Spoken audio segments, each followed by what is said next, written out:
Good morning, Brian Terrian from the Disability Digest here in Montreal, Quebec. Behind me you are looking at Olympic Stadium, most famous for the 1976 Olympics, but that's not why I'm shooting this video.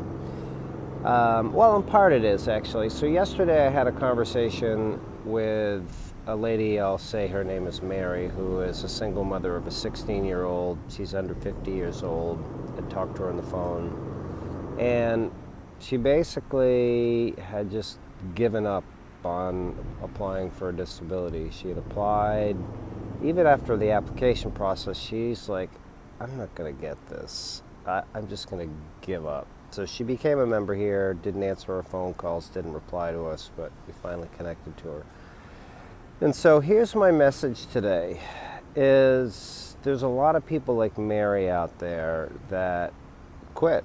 They don't get their benefits, and it's just an absolute train wreck for their life. Financially, they don't get their Medicare. She's certainly, in my opinion, entitled to it. But what happened with Mary is that she didn't have the right expectations. She felt that, she should be approved for her disability, but she didn't go about it the right way, and she applied the first time.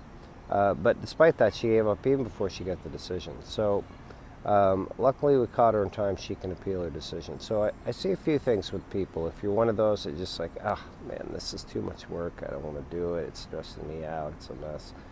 Think about it. I mean, Mary, her payments probably would be over $200,000 in cash that she wouldn't get because she couldn't work from the time where she is now until she's 62, and then a few dollars more from 62 to 65 plus Medicare. She couldn't afford not to do that. She just didn't have another stream of income. So that was important. And I see that other people give up on their disability even when they're going through the process. Like, they stop paying attention to detail. Like, they'll get forms and they'll answer them really quickly. I don't know if you can hear the construction in the background, but it sounds like they're taking the whole building down.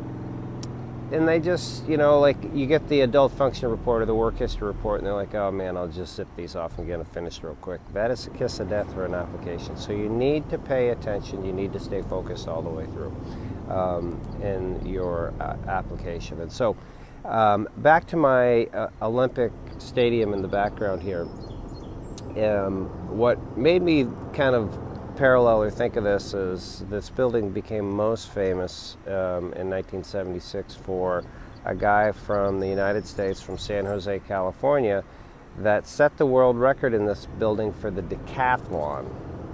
It's an event that I don't know much about, but it's a bunch of different track and field events, and he set the world record. He just absolutely smacked it out of the park, and that guy is Bruce Jenner. And so last night I was watching the replay of the decathlon, and I watched and learned about his training regime and like the amount of effort that he put into being this good at the event. And the other thing is, on his last race, which was the 1500 track event where you go around a bunch of times, he could have run an average race. And he could have finished just still with a world record, but he absolutely knocked it out of the park. He didn't win the race, but he set the world record and he did his personal best. So here's my point. I'm not expecting you to run a race, it's not my message, but I'm saying with disability, you can't quit. You have to be like the Bruce Jenner. You've got to get in there, you've got to get locked in, you need to stay focused, you need to do every step through the process absolutely positively right. I mean, it's the real deal. Statistics don't lie. They're glaringly obvious that people get denied. But if you do it right, you get through. So that's my message for today. Don't quit. Stay focused. Be well. Subscribe. Join us if you're not a member. Like us if you are. Either way, follow the directions below. Brian Terrian, Disability Digest. Make it a great day.